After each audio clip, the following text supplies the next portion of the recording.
Então, com o mesmo objetivo, de ganhar proeminência. Mas se nós estamos caminhando vamos dizer assim, para os momentos derradeiros da história, eu acho que não faria muito sentido que não fosse um Papa italiano. Entendi.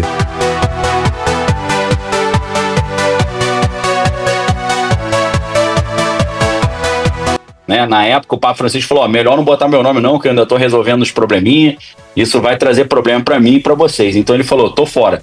E aí esse grupo escolheu o Bento XVI, que o Bento XVI foi um menos pior para eles, mas o grande objetivo seria evitar o Peter Erdó de chegar ao poder, assim como no filme a gente viu o cardeal Goffredo Tedesco, que é aquele ultra conservador, né? E a gente tem também o cardeal da vida real, né, o Pier Battista Pizzaballa, né, que no filme poderia ser o Vincent Benítez, né, que é esse... É chato, ô Vilela, pode dar spoiler do filme? Falar como é que termina lá? Pode sim. Já tem um tempinho o filme também, né, quem não viu deu mole, né.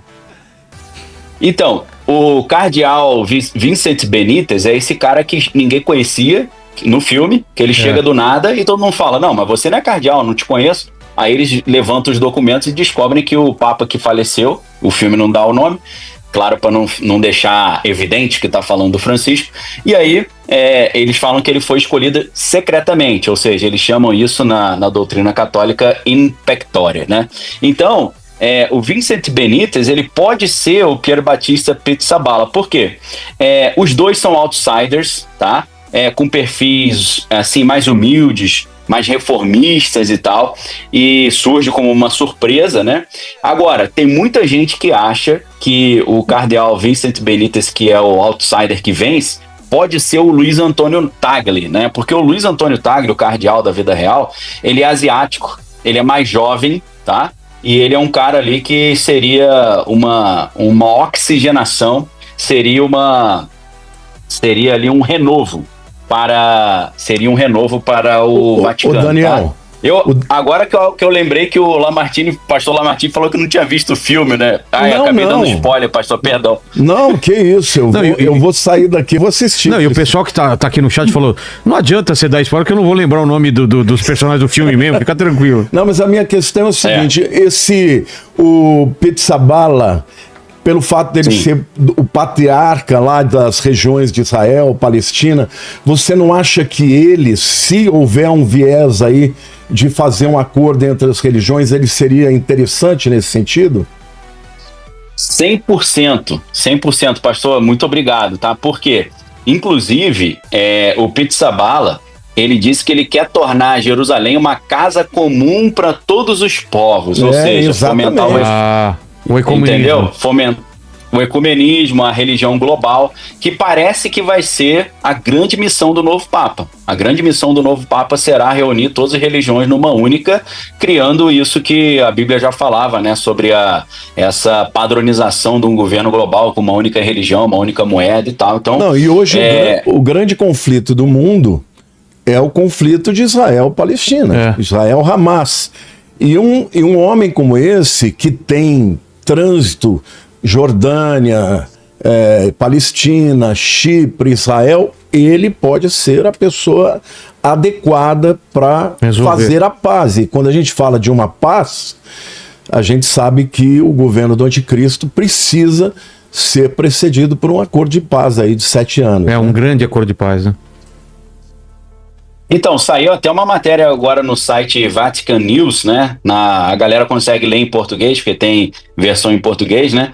Falando que o Pizzaballa, né, do Patriarcado Latino de Jerusalém, propondo essa ideia de Jerusalém ser a cidade de todas as religiões, isso viabilizaria a reconstrução do templo, né? E outra coisa, obviamente eu ainda não comprei essa narrativa dessa visão dos 8 papas, depois eu vou explicar por que eu não concordo. Mas, de qualquer maneira, ele é um italiano. Embora ele não se chame Pietro, ele pode escolher, ele não tem o nome de batismo de Pedro, mas ele pode escolher o nome de Pedro para o papado dele, né? Caso ele seja eleito. Então, aqui fica uma interrogação, né, Daniel? Exatamente. Então, tem muito tempo que não tem um Papa italiano, existe um clamor para que isso aconteça. A gente teve, por exemplo, vamos analisar os últimos aqui. Francisco, descendente de italiano, Bergoglio, porém argentino. Primeiro Papa argentino, primeiro jesuíta. Antes dele, a gente teve Josef Ratzinger, alemão. Antes do Ratzinger, tivemos Karol Wojtyła, que é o polonês. João Paulo II. Então, a galera tá cobrando, pô, cadê o italiano?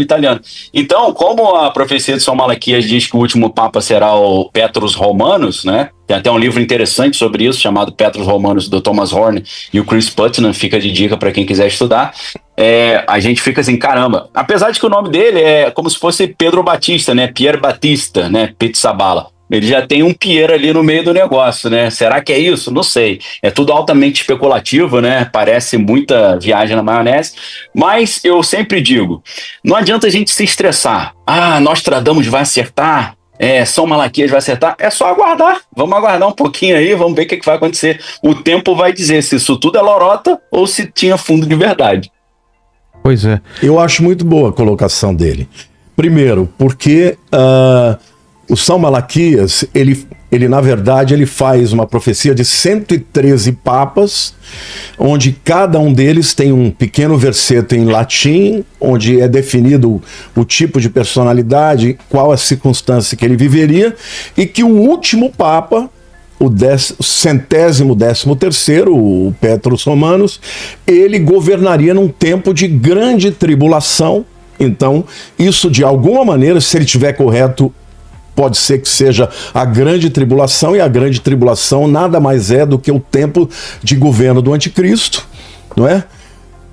Entretanto, a profecia de Apocalipse 17, que as pessoas tentam juntar uma coisa com outra, tem que fazer muito malabarismo teológico para você tentar dizer que a partir lá do Acordo de Latrão, que foi feito por Mussolini também a Roma, que criou o Vaticano em 1929, e aí vem os 8 papas, e esse último seria o 8º. Ali tem muito malabarismo teológico e de interpretação bíblica. Depois a gente vai falar sobre isso. O que, na minha opinião, deve acontecer é que, por exemplo, qual é o nome do Papa que é filipino? Tem até aqui.